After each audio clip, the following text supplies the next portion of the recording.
So when looking at the current system, we can all see that it's quite a manual input. Here is a list of some of the risks and disadvantages that are seen with the current system. Keep in mind the system was created because of availabilities of resources and efficiency and familiarity with G Suites. It was also provided through the PMI system, and it's easily readable. One advantage that PMI might have seen using G Suites is that it is compatible with a lot of items, commonly used and familiar with other individuals. It is somewhat malleable, so with malleable. So with the malleability, it's able to integrate a lot of other programs. You can manually kind of create and use as a foundation of systems. So what we are doing is we're looking at the system that was created in G Suites, and we're using it as a foundational base of what we can do moving forward for innovation. So going back to the current disadvantages and risks of the current system, listed here are actually more disadvantages and risks that were listed in the actual proposal plan, but just since it's a presentation, we'll go into detail with these. Okay, so one of the main issues that we have is time loss of manual input. So as you know, when you're manually inputting into the Excel that was showed a couple slides back, there's a risk of human error, loss of data, collaboration errors. So with G Suites, when you are collaborating on a document, you cannot do this real time seamlessly with other players in an Excel sheet. So what happens is one person does a change and another person does a different change at the same time. One of them will become obsolete. So you have a loss of data there. The connectivity with the systems. So VRMS will be an issue throughout. I'll be honest with you. With most of our systems, there will be a bit of a disadvantage with the ability to integrate into VRMS. We do see, if anything, if I were to predict the integration system with VRMS, which probably won't happen in the next, let's say, 6 years, it would probably be with G Suites because that is being used, unless the chapter or even the organization adapts a different CRMS model or collaborative intranet system. Currently, because of the disadvantages and the ability to kind of try to mold and create a system towards our needs specifically, so in lack of better terms, we are HR, or actually that is a better term from the volunteer portfolio. So we are basically the HR unit. We are forced to use multiple different interfaces. So we're using the slides, yes, we're using a lot of things in Google Drive, but it's limiting us. VRMS comes into play. We use emails, we use WhatsApp, we use Go meetings, we use any collaborative tools outside of that. In a sense, G Suites is compliant to a certain extent for HIPAA compliance. But when we start to kind of go out of G Suites and we use other interfaces to use communications, that's when we could possibly run into problems. Ideally, we want an interface that we use majority of our work and it is data compliant. One of our systems with G Suites is because of that trackability is all manual and it's not done real time and it's not happening in automatic step-by-step as you go, it's occurring.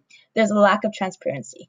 And a lot of our communications are done through email and not in groups or not in a way that everyone can kind of see your workspace.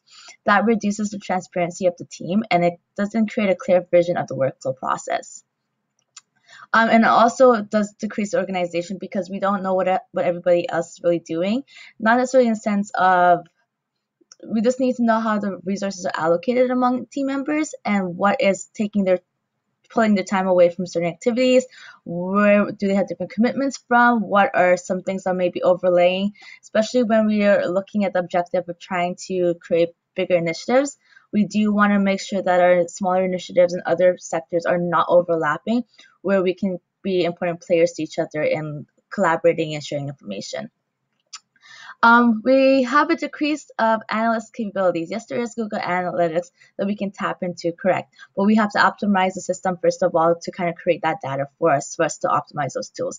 So essentially, a lot of things in G Suite is not being optimized at the current moment or doesn't serve the purpose that we need. I think the biggest issue of not optimizing G Suite is because of the compliance and transparency that is not shown as clearly as it were in different interfaces. So like I said before, we have some assumptions and constraints that we have to kind of keep in our back of our mind, or even in the front line when we are looking for solutions.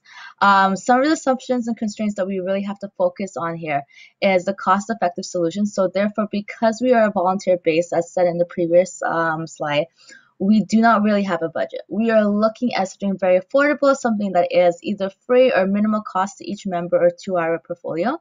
Or if we see something we want, I would say maybe in phase 3 or 4 of this, maybe we can look at ways of kind of gathering, increasing our budgets in another method, but that's for a later time. We also have to look at the compliance of PMI and their guidelines and their construction, their restrictions.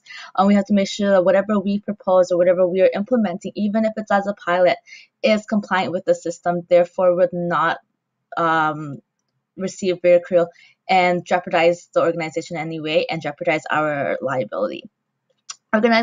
Organizational hierarchy. Even though this may not seem as an important issue, this is because of the way information flows within PMI and the constraints of the structure is presented, the constraints of the structure, information and access to information is not as readable as in some environments. So we would have to understand who to go through, how to obtain it, and kind of try to obtain as much information as possible, but in a way that's not conflicting with other individuals or within that hierarchy.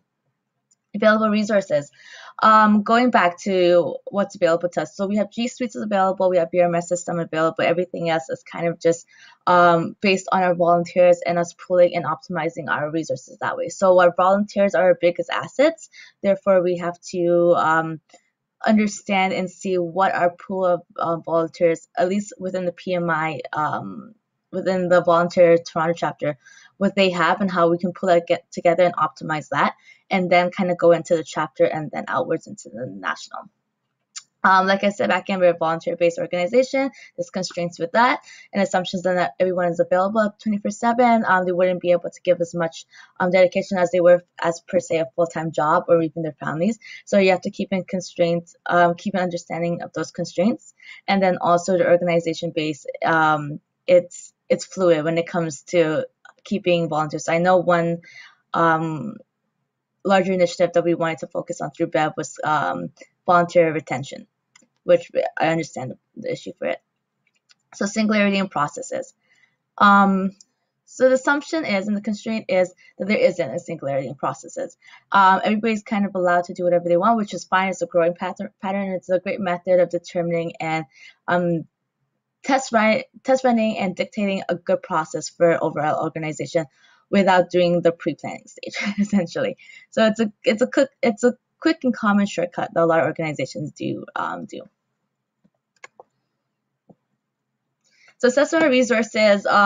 Ideally, with this, we're looking at reducing time. We want to optimize the roles, increase our budget or reduce costs, and create transparency and information and PMI process. So these are our goals with our assessments of our resources that we want to do and optimize with this portfolio or with this initiative, which is VOP, the volunteer operation proposal, plan, procedure, whatever you want to call it. So essentially, by us reducing the demand of time, we're able to optimize the roles and the time of our volunteers. This hopefully will reduce our costs, and then we can also create a team that can increase our budget by maybe whatever method that you guys decide. But that's, like I said, in phase 3. We are also wanting to create transparency of information and make sure that our processes are quite clear.